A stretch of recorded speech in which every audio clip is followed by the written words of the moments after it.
वफा की राह में आशिक की ईद होती है।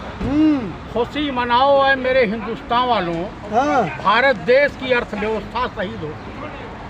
मैं आपके चैनल के मार्फत बता देना चाहता हूं देशवासियों से कि देखिए, गुजरात लॉबी एक काम बखूबी कर रही है कि हिंदुस्तान की राजनीति में और मोदी जी के मंत्रिमंडल में, राजा बाबू के मंत्रिमंडल में, माननीय प्रधानमंत्री के मंत्रिमंडल में एक शख्सियत है जिसका नाम है नितिन गडकरी। ये अग्निवीर योजना लाए थे, लेकिन इनका पहला मंत्री, रोड ट्रांसपोर्ट मंत्री, परिवहन मंत्री नितिन गडकरी को गुजरात लॉबी अग्निवीर बनाने पर आमदा हो गई है।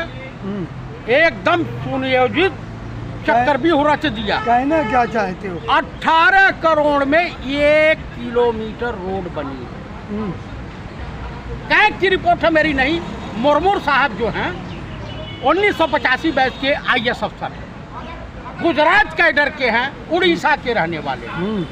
मोदी जी जब मुख्यमंत्री थे तब उनके प्रिंसिपल सेक्रेटरी मुख्यमंत्री थे, चीफ सेक्रेटरी रहे, ज्वाइंट सेक्रेटरी होम रहे। तो यहाँ उनको कैग में पुरस्कार के रूप में मिला, जैसे पूर्व चीफ जस्टिस गोगोई साहब को राज्यसभा मिल गया। ये सब जो व्यूह रचना रची गई है कि गडकरी को अपने जगह से हटा दो। दूसरा अग्निवीर जानते हैं, व्यूह रचना रची जा रही है कि अयोध्या में जो विकास कार्य हुए हैं उसमें विशेष रूप से कैग की रिपोर्ट में धांधली आई है और तमाम तरह का करप्शन, भ्रष्टाचार के चार्ज लगे। उसमें माननीय योगी आदित्यनाथ को भी ठिकाने लगाने की योजनाओं पर काम शुरू हो गया कैग के मार्फत। दूसरा भ्रष्टाचारी, लेकिन जो माननीय प्रधानमंत्री राजा बाबू के चहेते लोग थे, चहेते मंत्री,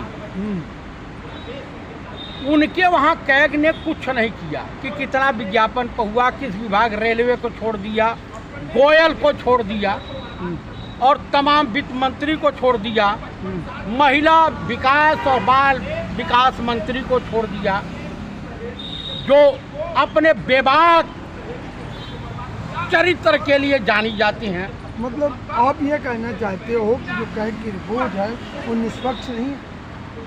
आप बताइए, अगर निष्पक्ष होती तो कैग के चीफ को इस देश में भ्रष्टाचार और इस सरकार में भ्रष्टाचार नहीं दिखाई दे रहा है कि कहाँ कहाँ हुआ है?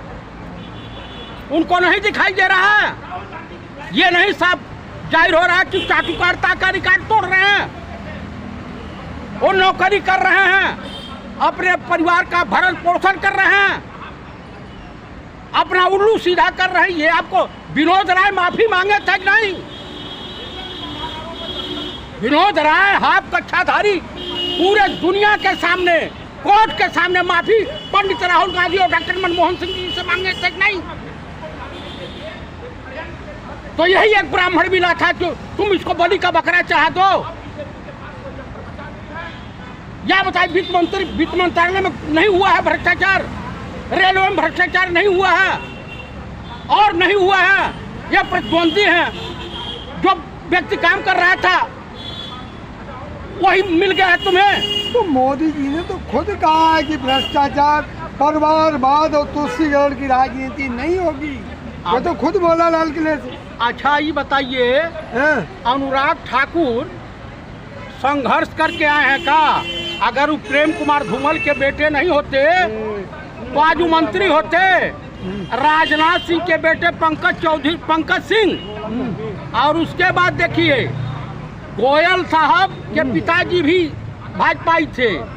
एक रविशंकर प्रसाद हैं जो आजकल झंडू चमन परास मंत्री बन गए हैं बिहार के, आप जानते हैं ना। उनके बहनोई कांग्रेस में हैं, आप जान लीजिए कीजिए। उसके बाद इनके वहाँ तो परिवारवाद की पूरी ये बताइए, BCCI का जो जनरल सेक्रेटरी है जैसा, उनको मिली जो बाल, कितनी पिच की लंबाई होती है, बैट की कितना वजन होता है, कितनी लंबाई होती है, कैच कैसे पकड़ा जाता है, आखिर मैच के दौरान इस तरह से करने से होता तो उनको किस उपलब्धि पर मिला था सचिव। तो इस तरह से इनके में परिवारवाद नहीं है। और रही बात उनको मणिपुर नहीं दिखाई दे रहा है, महिलाओं के उत्थान की बात करते हैं। पंडित राहुल गांधी नोटबंदी के दौरान जब लाइन में लगे तो हर औलाद ऐसी औलाद को चुल्लू भर पानी में डूब के मर जाना चाहिए, अपनी 80 साल की मां को लाइन में लगा दिया। अरे वो भ्रष्टाचार थोड़ा सा करते हैं। भ्रष्टाचार इनके सरकार में ये नहीं है तो क्या है? मेवात वाला भ्रष्टाचार नहीं है तो क्या है? ये बताइए। वो तमाम मणिपुर है, तमाम जगह इनके वहाँ सबसे बड़ा भ्रष्टाचारी तो एक गया हुआ है हेमंत बिस्वा, अजीत पवार, नारायण राणे, एकनाथ शिंदे। ये राजा हरिचंद की छठी औलाद है क्या? लेकिन अब तुष्टीकरण की राजनीति नहीं आप होगी। तुष्टीकरण की नहीं, ये कहे हैं 2024 में हाँ फिर से झंडा फहराएंगे ना मोदी जी। हाँ भाई, माननीय राजा बाबू कहे हैं। हाँ गर्व होना चाहिए आपको। अरे गर्व, तिहाड़ में भी लोग झंडा फहराते हैं। हाँ। वो भी सुरक्षित सरकारी मेहमान के रूप में वहाँ पहुँचाया जाता है, लोग जाते हैं, काफी सरकारी मेहमान वहाँ भी हैं। ये लाल किले की बात हुई है। अरे भाई तो वो भी तो किला है, वहाँ भी तमाम इसी तरीके से लोग जाते हैं। आपको मैं बता देना चाहता हूँ, कहीं ले जाते हो चतुर्वेदी जी। मैं आपको बता देना चाहता हूँ, आपके चैनल के मार्फत बता देना चाहता हूँ, किसान नाराज, महिलाएं रणचंडी खड़ी, यही देखिए रणचंडियाँ हैं सब। उसके बाद नौजवान, उसके बाद छोटे मझोले व्यापारी, ये सब दुखी हैं, आत्महत्याएं कर रहे हैं। तो इनको उठवा कौन देगा? वो अंधभक्त गोबर भक्त जो हैं। 140 करोड़ जनता पर बार है, मोदी जी ने बोला। लाल किला से बोला कि 140 करोड़ पीड़ित मेरे परिवार वालों, पीड़ित। उसका ऑपरेशन हो चुका है जो इन्होंने बयान दिया, पीड़ित। तो हिंदुस्तान की जनता पीड़ित है।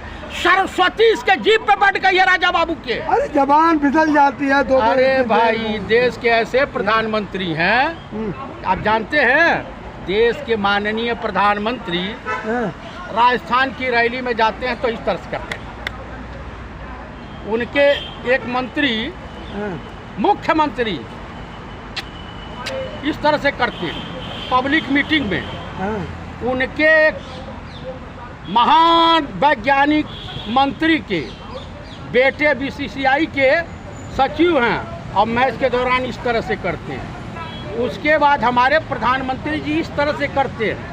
राहुल गांधी का भी 50 लाख की गर्लफ्रेंड का जिक्र हमारे देश के माननीय प्रधानमंत्री करते हैं बड़े बेबाकी से। कांग्रेस की विधवा बोलते हैं बड़े बेबाकी से। रामायण सीरियल की तारुका बोलते हैं, क्या बोलते हैं, सांसद, महिला सांसद सदस्य को 88 लगाने पर।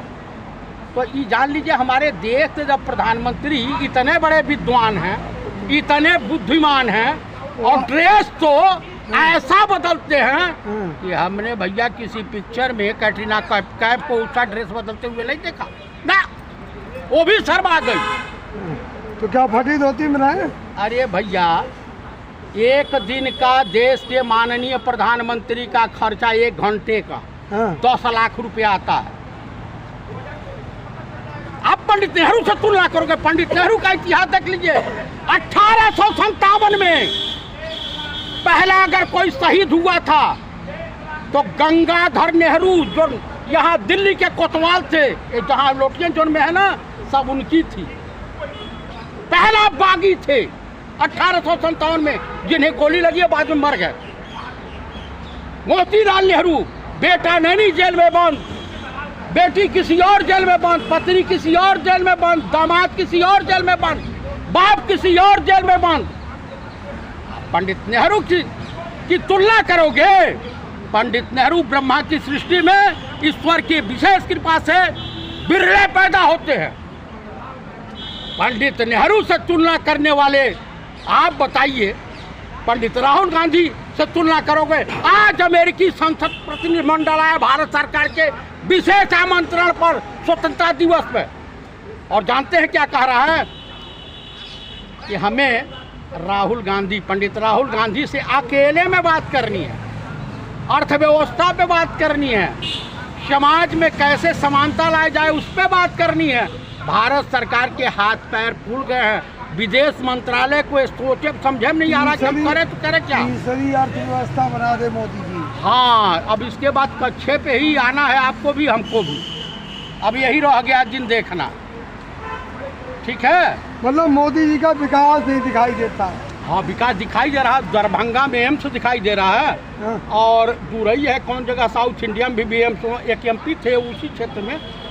ये भाजपा के राष्ट्रीय अध्यक्ष देश का गड्ढा JP नड्डा बोले कि एकदम बन के तैयार है, अब उद्घाटन बाकी रह गया। हाँ। तो इतने बड़े तो फेंकते हैं, जुमलेबाजी करते हैं, झूठ बोलते हैं। आप बोलते हैं कि सबसे मजबूत मेरा झूठ, सुबह बोलो, शाम बोलो, सोते बोलो, बैठे बोलो, लेकिन झूठ बोलो, झूठ बोलो, झूठ बोलो। लेकिन आएंगे मोदी जी, ये तो भविष्य के गर्त में है। हाँ। ये तो वक्त आने दीजिए, तो बता दिया जाएगा कि कौन आएगा।